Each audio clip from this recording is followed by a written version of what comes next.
Hello, সবাই কেমন আছো? প্রথমেই সবাইকে সরি বলে দিচ্ছি, শনিবার গল্প আপলোড হয়নি। ভেবেছিলাম রবিবার করব, রবিবারের ব্লগটাও খুব শিগগিরই নিয়ে আসবো। রবিবারও করা হয়নি, তার কারণ আছে, গেস্ট এসেছিলো।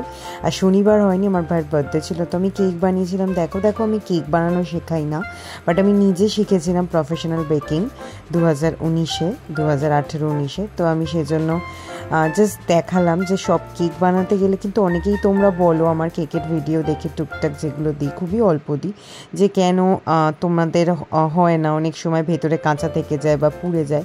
তো কেকের কিন্তু মেজারমেন্ট আছে, আর অলওয়েজ এভাবে ব্লেন্ডারে ব্লেড করতে সমানে ব্লেন্ড করবে। কখনো কিন্তু তোমার অ্যাকচুয়ালি হ্যান্ড ব্লেন্ড করলে কেক ভালো হয় না।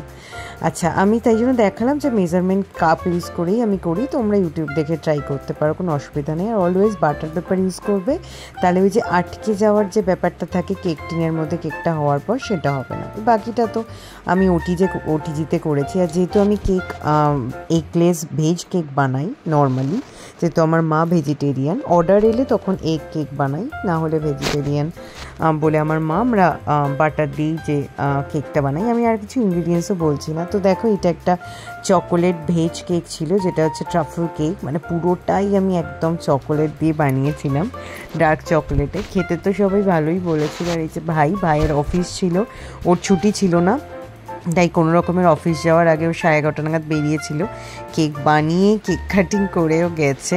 আর যেহেতু অফিসের ড্রেস পরেছিল, তাই লিওরিমোকে সঙ্গে সঙ্গে ছাড়া হয়নি, যেহেতু অফিস বেরোবে, অফিসের জিনিসপত্র সব রাখা। কেক কাটিংয়ের পর লিওরিমোকে আমরা এনেছিলাম, তো সেই জন্য কেক কাটিংয়ের মোমেন্টে লিওরিমোকে রাখা হয়নি। অফিসের জামা কাপড়ও ঘেঁটে যেত, মানে সময়ও ছিল না হাতেও, একদম কেক কাটিং করেই যার জন্য বেরিয়ে গেছিলো। তো ওই আর কি, বাড়িতেই অনুষ্ঠান, মানে কিছুই সেরকম হয়নি। মা শুধু পায়েস বানিয়েছিল আর এই কেক আমি বানিয়েছিলাম। তো এটা ছিল একটা বাইক থিম কেক। তোমাদের কেমন লাগলো জানিও। যেহেতু আমার ভাই বাইক নেই, ওর সারাটা দিনের কাজকর্ম, তো ওই জন্য ওর চয়েসের আমি বাইক কেকই বানিয়েছিলাম। আর ওর চকলেট খেতে খুব পছন্দ করে। তবে লিওরিমো কিন্তু সেভাবে কিছু ভাগ পায়নি, এক ফোঁটা ছাড়া, বিকজ চকলেট কেক পেটদের দেওয়া একদমই উচিত নয়। কিন্তু আমার ভাই যেহেতু ফেভারিট, তাই আমি এইবার এটা কেক বানিয়েছিলাম চকলেট। আর এই যে উপরের ওর নামটা দেখছো, প্রিয়ম লেখা রয়েছে, আর সামনে একটা বটল রয়েছে। তো ওই বটলটা একটা শ্যাম্পেন বটল টাইপ করে বানিয়েছিলাম। আর হচ্ছে এইটা তো গেল, মানে আমার পুরো কেকটাই ছিল হোয়াইট চকলেট আর ডার্ক চকলেটের কম্বিনেশন। তো তোমরা অবশ্যই জানিও তোমাদের কেমন লাগলো, আর ভালো লাগলে একটা লাইক শেয়ার করে দিও, আর অবশ্যই সাবস্ক্রাইব করো। আর চলো, আবার নতুন একটা ব্লগ নিয়ে চলে আসবো। আর ততক্ষণের জন্য বাই বাই।